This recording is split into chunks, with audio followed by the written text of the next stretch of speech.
Welcome back to Read Mantra. Students, आज अपन start करने वाले हैं next chapter of the Indian economy which is economics, environment and sustainable development. Environment students, environment क्या होता है? जो चीज हमारे आसपास है, जो हमारे सराउंडिंग है, लैंड, एयर, वाटर, ये सब क्या है? हमारा एनवायरनमेंट है, जिसके थ्रू हम जीते हैं, जिसके लिए हम जीते हैं, जिसके सहारे हम जीते हैं। ये सब चीजें क्या है? एनवायरनमेंट है। एक बार बस की डेफिनेशन गो थ्रू करते हैं। Environment contributes to economic development of a country both by raising the productivity of factors of production and improving the quality life of its people. Clear to everyone?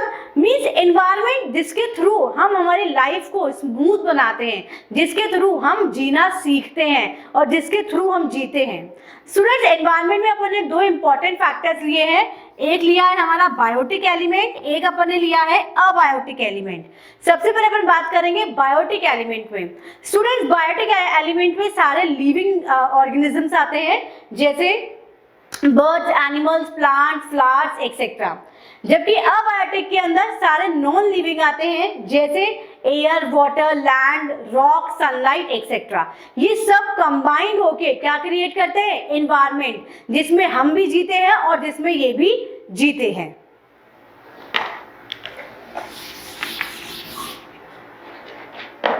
Student, next आता है हमारा functions of environment. Environment के क्या क्या functions है? First, environment supplies resources. Environment हमें resources provide करवाता है फॉर द प्रोडक्शन, हर तरह के रिसोर्सेज, चाहे रिन्यूएबल या non renewable. Second, environment assimilates wastage. जितना भी हमारा वेस्ट होता है उसे कौन एब्जॉर्ब करता है? एनवायरनमेंट एब्जॉर्ब करता है। जो भी आप प्रोडक्शन करते हो उससे वेस्ट तो निकलता ही है, और वो सारा वेस्ट कहाँ जाता है? एनवायरनमेंट में। Environment sustains life. हमारी लाइफ के लिए कौन इंपॉर्टेंट है? एनवायरनमेंट है। Environment enhance quality of life. एक proper standard quality of life भी हमें कहां से मिलती है? एनवायरनमेंट से मिलती है। नेक्स्ट आता है रीजंस ऑफ एनवायरमेंटल क्राइसिस। क्या क्या रीजंस हैं जिसकी वजह से आज एनवायरनमेंट को इतना सफर करना पड़ रहा है? बच्चों, एक रियलिटी की बात करें तो because of human being environment आज सफर कर रहा है। हम उसकी वजह से सफर नहीं कर रहे, हमारी वजह से नेचर, ब्यूटी, एनवायरनमेंट सब सफर कर रहे हैं। Population explosion and advent of industrial revolution. Due to bulk of population, due to industrial revolution, nature, beauty, environment सब destroy हो चुका है। The intensive and extensive extraction of both renewable and non-renewable resources. आप हर एक चीज को out of limit बाहर निकालोगे तो डेफिनेटली वो क्या होगी? खराब ही तो होगी, वो स्पॉइल ही होगी और एक टाइम पे आके वो खत्म हो जाएगी। The affluent consumption and production standard of developed countries. Developed countries कहने को developed है, लेकिन environment की बात करें तो एकदम जीरो है, क्योंकि वो हर चीज का क्या कर रही है? Over utilisation. क्लियर? तो ये वो प्रॉब्लम्स है जो एनवायरमेंटल क्राइसिस हैं, जो आज हम फेस कर रहे हैं और कुछ टाइम में आने वाली जनरेशन भी फेस करेगी। नाउ स्टूडेंट, अपन बात करेंगे renewable and non renewable resources की। पहले अपन बात करते हैं renewable resources. As per the definition are those which can be used without the possibility of resources becoming depleted और एग्जॉस्टेड। ये वो रिसोर्सेज हैं जो एग्जॉस्ट नहीं होते हैं। For example, trees in forest and fishes in ocean. Next आता है नॉन रिन्यूएबल रिसोर्सेज जो एग्जॉस्ट हो जाते हैं, जैसे फॉसिल फ्यूल, पेट्रोलियम। ठीक है? जिन्हें हम वापस ला सकते हैं वो है रिन्यूएबल, जिसे आप वापस नहीं ला सकते वो है non renewable. Now two basic problems of environment. क्या है दो important problem of environment? First, problem of pollution, हम सब जानते हैं क्योंकि हम सब इसे फेस कर रहे हैं। And problem of excessive exploitation of natural resources. और नेचुरल रिसोर्सेज का एक्सेसिव एक्सप्लॉयटेशन, जितना होना चाहिए, जितना हमको यूज करना चाहिए, उससे हम 4 टाइम्स 5 टाइम्स उसको ज्यादा यूज कर रहे हैं। कहने का मतलब है कि पोल्यूशन और excessive exploitation of natural resources ने एनवायरनमेंट को बिल्कुल स्पॉइल कर रखा है, बिल्कुल वेस्ट कर रखा है, बिल्कुल बर्बाद कर रखा है। नेक्स्ट आता है मीनिंग ऑफ पोल्यूशन। पोल्यूशन बहुत ही कॉमन वर्ड है, हम सब जानते हैं पोल्यूशन क्या होता है।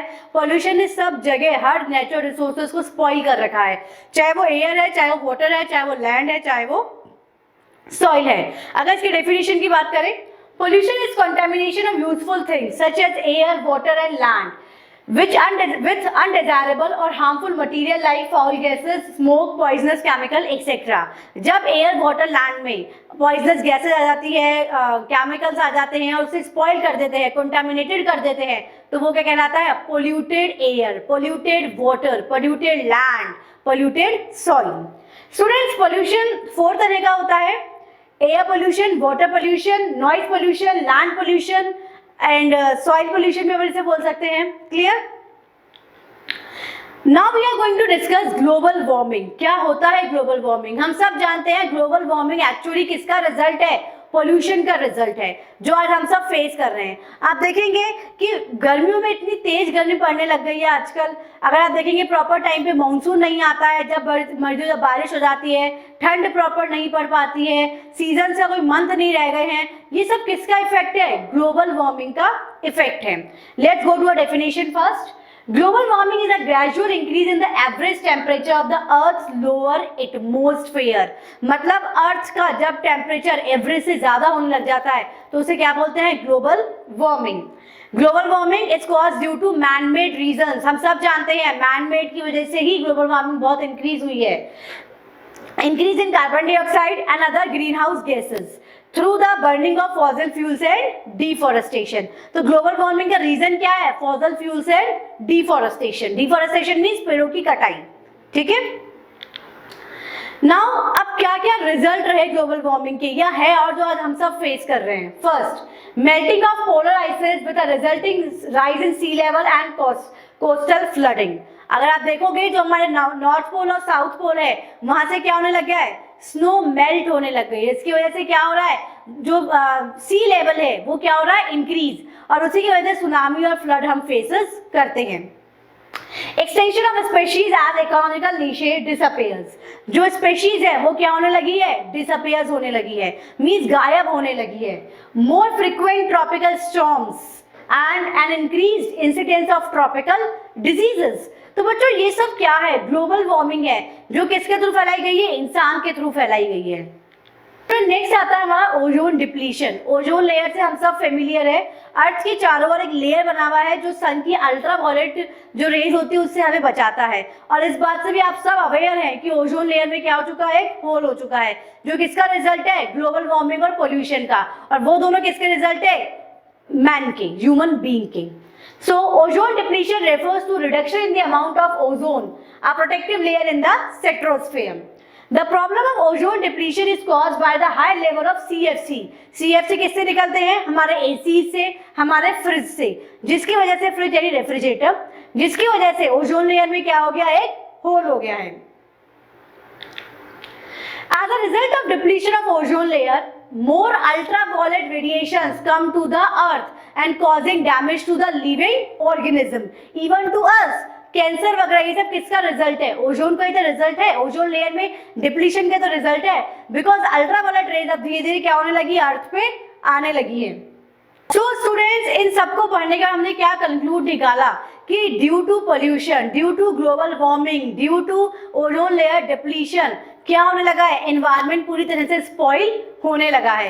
हमारे लैंड, वाटर, एयर सब क्या हो गए? पोल्यूटेड हो गए हैं। इवन वेजिटेबल्स तक पोल्यूटेड हो गई हैं। ठीक है? ग्लोबल वार्मिंग की वजह से हम लोग प्रॉपर रह नहीं पा रहे हैं। ओजोन लेयर में डिप्लीशन की वजह से बहुत सारी डिजीजेस से हम लोग सफर हो रहे हैं। तो ये सब किसका रिजल्ट है? पोल्यूशन का, और एक्स्ट्रा जो हम नेचुरल रिसोर्स निकाल रहे हैं, जो हम पोल्यूशन फैला रहे हैं, जो इंडस्ट्रियल डेवलपमेंट हो रहा है, ये सब उसका रिजल्ट है। तो क्या क्या चीजें हैं, क्या क्या प्रायोरिटी इश्यूज हैं? First, land degradation. Land degradation को स्टॉप करना बहुत जरूरी है। बायोडाइवर्सिटी लॉस, इसको बचाना बहुत जरूरी है। Air pollution with reference to the vehicular pollution in urban cities, management of fresh water, solid waste management, इन सब पॉइंट्स पे फोकस करना बहुत जरूरी है। और ये नहीं कि ये सिर्फ खाली गवर्नमेंट का ही काम है। नो स्टूडेंट्स, ये सब हमारा भी काम है, क्योंकि आप लोग क्या हो? Future citizen. अगर आप लोग इन सब चीजों में फोकस नहीं करोगे तो आगे वाली जनरेशन कैसे फोकस करेगी? Now come to land degradation. Land degradation क्या होता है?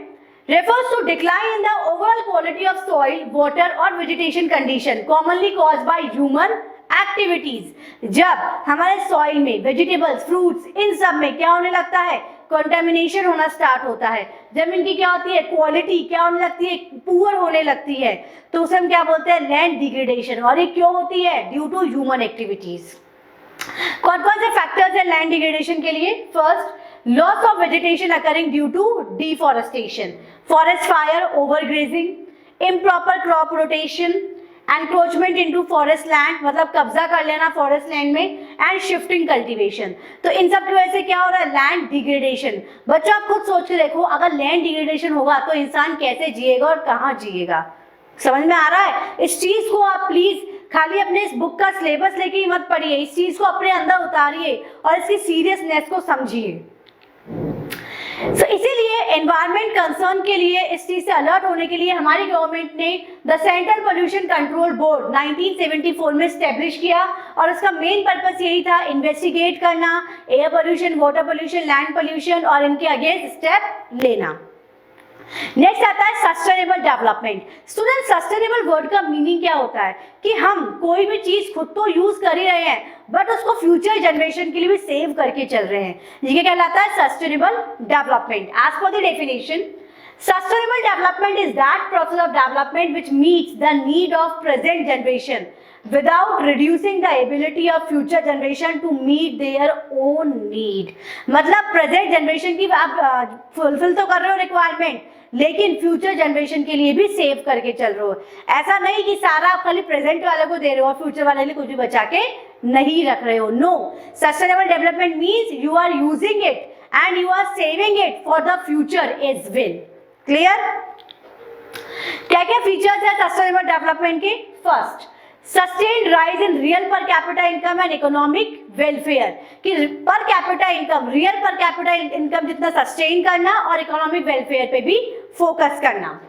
Rational use of natural resources, natural resources को यूज करना मना नहीं है, लेकिन कैसा होना चाहिए, rational. No reduction in the ability of future generation to meet their own need, इतना आप इसको यूज मत करो या इतना स्पॉइल मत करो कि फ्यूचर जनरेशन के लिए कुछ बचे ही नहीं, फ्यूचर जनरेशन के लिए भी सेव करके चलो। Check on pollution, most important thing, कि पोल्यूशन को कंट्रोल करना बहुत जरूरी है। Now to achieve sustainable development the following needs to be done. अब बच्चों, हम सस्टेनेबल डेवलपमेंट को कैसे अचीव कर सकते हैं, क्या क्या स्टेप्स हम इसमें ले सकते हैं? First, limiting the human population, most important thing. अगर खाने वाले ही कम होंगे तो डेफिनेटली चीजें बचना चालू हो जाएगी। Technological progress should be input efficient, not input consuming. कैसा होना चाहिए, इनपुट एफिशिएंट होना चाहिए, मतलब जो कम रिसोर्सेज में हमें ज्यादा आउटपुट दे सके। Renewable resources should be extracted on the sustainable basis. That is, the rate of extraction should not be exceed the rate of regeneration. आप जितना निकाल रहे हो ना उससे डबल ट्रिपल आप लगाइए। अगर आप जितना पेड़ काट रहे हैं ना तो उससे डबल ट्रिपल आप लगाइए। फॉर नॉन रिन्यूएबल रिसोर्सेज, जैसे कि ये बहुत ज्यादा डिप्लीट होते जा रहे हैं तो इन्हें बचाना बहुत जरूरी है। जितना हो सके उतना इनका यूज अवॉइड करें, और अगर कर रहे हैं तो लिमिटेड करें। Inefficiencies arising from pollution should be corrected. Now students, we are going to study the strategies for sustainable development. क्या क्या strategies गवर्नमेंट ने लिए sustainable development के लिए? First, use of non-conventional source of energy, use of cleaner fuels like LPG, गोबर gas, इन सब का use करना, use of solar energy and wind energy, shift to organic farming, recycle waste, इन सब को यूज करना, plastic वगैरह जो होता है इनको रीयूज करना, रिसाइकल करना, पब्लिक मीन्स ऑफ ट्रांसपोर्ट का यूज करना institute of single vehicle, traditional knowledge and practice, establishment of mini hydel plants, biopest control. ठीक है, तो ये सारे स्टेप्स किसके लिए गए हैं, सस्टेनेबल डेवलपमेंट के लिए लिए गए हैं। स्टूडेंट्स, इस चैप्टर को मैं वापस रिपीट कर रही हूँ, सिर्फ ये सोच के मत पढ़िए कि हमारा सिलेबस है, इसको अपने अंदर उतारिए, एनवायरनमेंट को समझिए, उस कंडीशन को समझिए, उस सीवियरनेस को समझिए जो आने वाली जनरेशन फेस करने वाली है। अगर आज मैं कंडीशन बताऊं तो महाराष्ट्र जैसी जगह पर भी पानी की बहुत कमी आ गई है। यहाँ पे आप देखेंगे लोग बाग कितना पानी वेस्ट करते हैं, और कई गाँव है जहाँ पे आज भी पानी नहीं रहा है। 2040 तक कम से कम 60 करोड़ बच्चे ऐसे होंगे जिनके लिए पानी नहीं बचेगा। तो स्टूडेंट्स प्लीज सेव एनवायरनमेंट, इस चीज को आप समझिए, अपने अंदर उतारिए। अगर आपको ये मेरा वीडियो पसंद आया है तो प्लीज इसे लाइक करें, हमारे चैनल को सब्सक्राइब करें और अपने सजेशन देना नहीं भूलें। Thank you and have a nice day.